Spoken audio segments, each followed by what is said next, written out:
Since this weekend is the Italian Grand Prix, I want to give you a little overview of the track. Named Autodromo Nazionale Monza, this track is commonly known as Monza and sometimes referred to as the Temple of Speed. It holds 11 turns, 53 laps, and 2 DRS zones. Monza is one of the oldest purpose-built racetracks, built with its debut race opening in September of 1922. It held its first F1 race in the original season in 1950 and has held a race every year besides 1980.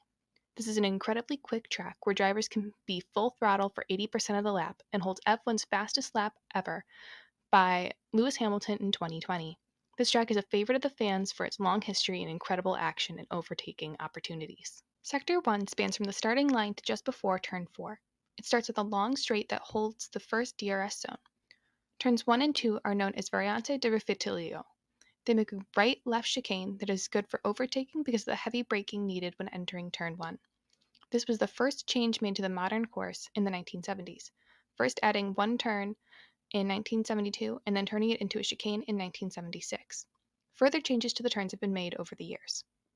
Turn 3 follows quickly after the chicane and is called the Curva Grande, but is also known as Biasono curve due to its proximity to the nearby town. It is a long sweeping right turn that leads onto a straight. It's often done flat out but can be very deceptive if you aren't careful. The curve lasts all the way to Turn 4 and the end of Sector 1. Sector 2 runs from the entrance of Turn 4 to just before Turn 8.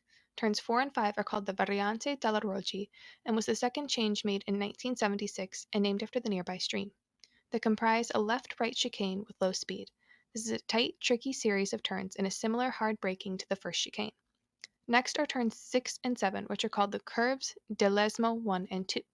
Turn 6 was originally Curva della Querce, but was renamed to honor another nearby town. It is a long, medium-speed right-hand corner that can be tricky to perfect due to the lack of reference points throughout. The road is slightly cambered and dips down at the apex. Between turns 6 and 7 is the first DRS detection zone. Turn 7 is a short right-hand turn that leads onto a long straight. The turn is shorter and tighter than the previous with similar camber that can help build grip. Turn 7 also had a few previous names on the original circuit. In 1922, it was Curva de 100 meter, and in 1927, it changed to Curva del Bosco dei Cervi before its modern name. After Turn 7 is a long straight that holds the first DRS zone and ends Sector 2. Sector 3 starts at the entrance to Turn 8 and ends at the checkered line.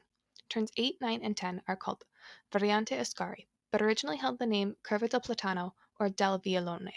But the name changed in 1955 after the death of Alberto Ascari at the track.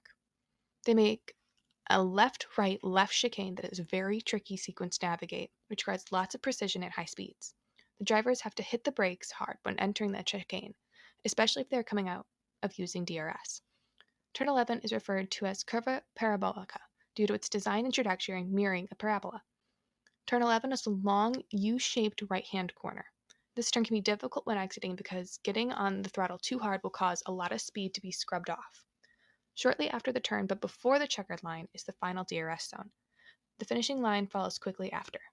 And that's a quick review of the Italian Grand Prix track Monza.